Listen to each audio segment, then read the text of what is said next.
Good afternoon friends. પ્રધાન કર્મની અંદર વમન યુગનું administration. તો વમન યુગનું એડમિનિસ્ટ્રેશન થાય પહેલાં આપણે શું જોવું પડે તો કે વમન રૂમની અને દર્દી બંનેની સ્થિતિ શું છે, એની વાઇટલ પરીક્ષા આપણે કરવાની અને વમન દ્રવ્ય પછી આપવાનું છે.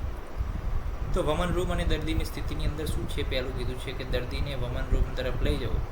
એના માટે કેટલાક નિયમ આપ્યા કે વમન જે રૂમ છે આખો પંચકર્મનો જે હોસ્પિટલનો એ કેવો હોવો જોઈએ, દ્રઢ હોવો જોઈએ, કે મજબૂત હોવો જોઈએ.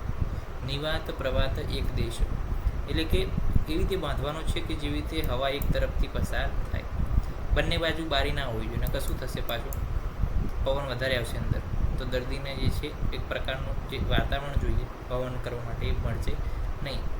એટલે ની વાત એમ વાત બહુ આવવો જોઈએ નહીં. પ્રવાત એક દેશ, એક જ બાજુ જે છે વાયુ આવી શકે તેવું હોવું જોઈએ. સુખ પ્રવિચારણ, એટલે કે રૂમમાં એટલી જગ્યા આવી જોઈએ જેથી હરીફરી શકે અને પોતાની રોજબરોજની ક્રિયાઓ કરી શકે. અનુપત્યક, એટલે કે પર્વતોમાં ના હોવી જોઈએ, મોટી ઇમારતોની નજીક ના હોવી જોઈએ. ધૂમ આતપ જલ રજ સામાન અભિગમનીય, એટલે કે ધૂળ, ભાત, તડકો, જળ, અવાજ આ બધાથી ક્યાં હોવી જોઈએ, દૂર હોવી જોઈએ. અને એ અંદર અવાજ જવો જોઈએ નહીં, અંદર ધુમાડો ના જવો જોઈએ. દર્દીને ગળા સુધી કપડથી બાંધી દેવો, જેથી શું છે વોમિટિંગ મટીરિયલ જે બહાર છે એ ગંદુ ના થાય અને કપડાને દર્દીને બગાડે નહીં.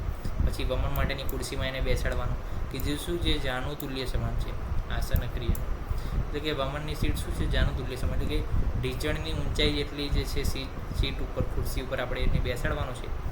અને શું છે ચરક કે વમન પ્રક્રિયા દરમિયાન બધાએ લોકોએ એટેન્ડન્ટ છે, વૈદ્ય છે, પેશન્ટ છે, દરેકે એકબીજાની મદદ કરી અને પેશન્ટ દર્દીના કલ્યાણ માટે જે છે એમને આહવાન કર્યું છે.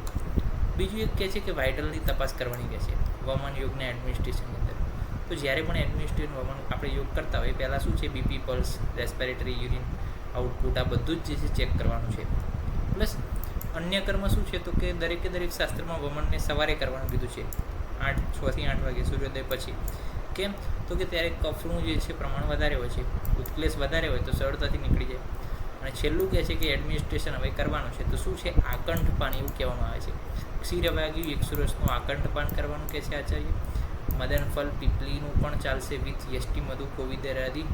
ઓકે, ક્યાં સુધી તો કે જ્યાં સુધી વેગ ના આવે, સમ્યક વમન લક્ષણ ન આવે ત્યાં સુધી જે છે આપણે વામન યોગનું એડમિનિસ્ટ્રેશન કરવાનું છે. તો આ થઈ ગયું. બીજું કે સુકુમાર છે, ક્રૂસ, બાલ, વૃદ્ધ, ભીરુ આટલા લોકોની અંદર શું છે પહેલાં આપણે ક્ષીર એટલે કે દૂધ અને શેરડીનો રસ આપી શકીએ, ત્યારબાદ પણ વામક ઔષધ આપી શકીએ. અરુણદત્ત પ્રમાણે દૂધ, શર્કરા, માંસરસની ભાવના વામક ઔષધને આપવાની છે. એ શેના વાય છે, જો માંસરસની ભાવના વાતમાં, શર્કરા અને દૂધની પિત્તની અંદર સમન કરશે અને આ તો કફનું કરે છે સમન. તો અનેક આચાર્ય શું છે અનેક દોષોના સમન માટે અલગ અલગ વસ્તુઓ મિક્સ કરવાનું કે છે એની સાથે વામક યોગ સાથે. યષ્ટિમધુ ફાંડ શું છે એનો વમનોપક દ્રવ્ય તરીકે સામાન્ય ઉપયોગ આપણે કરીએ છીએ. અને ચરક જણાવે છે કે મદનફલનું અંતરનખ મુષ્ટિ પ્રમાણ એ વામક ઔષધના ક્વાથમાં પલાળવાનું છે. વામક ઔષધનો જે ક્વાથ છે એની અંદર અંતરનખ મુષ્ટિ પ્રમાણમાં મદનફલ પીપલી નાખી દેવાની અને ત્યારબાદ એને પી જવાનું. બીજા દિવસે સવારે એને સરખી રીતે મસળી લેવાનું. ત્યારબાદ જે મદનફલ પીપલી, સેંધવ, મધ અને યષ્ટિમધુનો જે આખો જે ઉકાળો છે એનું આકંઠપાન કરવાનું છે, એને આપણે પી લેવાનું છે. એટલે આપણે આકંઠપાન શેનું કરવાનું, પહેલાં તો એક સુરસ છે, એક ક્ષીર છે, યવાગુ છે એનું કરી લીધું, હવે જગ્યા નથી રહી. પછી અંતરના મુષ્ટિ પ્રમાણ મદનફલનું લેવાનું, એને આપણે સેંધાવ અને મધ સાથે થોડુંક પીશું.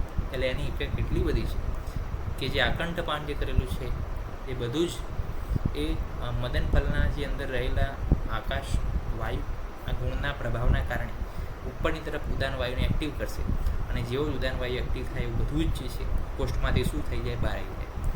અને આ પ્રક્રિયાને વમન કર્મ કહે છે.